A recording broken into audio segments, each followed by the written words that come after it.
avel Cezmi. Şerefsiz adam.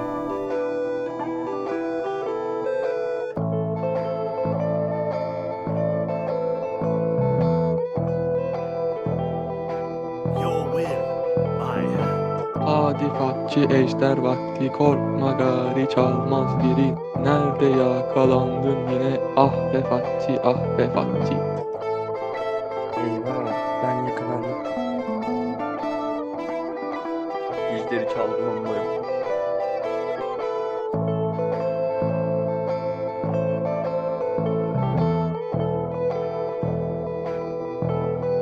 I'm on the case. Kafa, yüksek, şeref, alçak. Sanki kapan tutsa ne olacak? Git soloda farmla bari, sana ihtiyacım olacak. Benim hiç demecim yok şu an. Abi yuh, o kadar nasıl basmaz ya?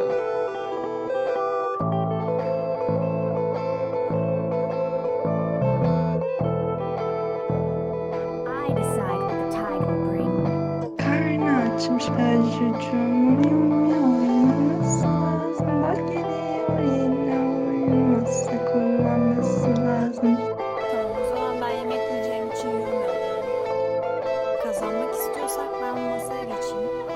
Masalım aynı.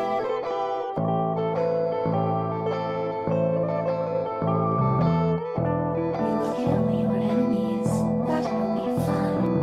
Kendi yazar, kendi söyler sözlerini, kendi dinler. Cambur gibi ulti gözler, kaçtığını görmez gözler.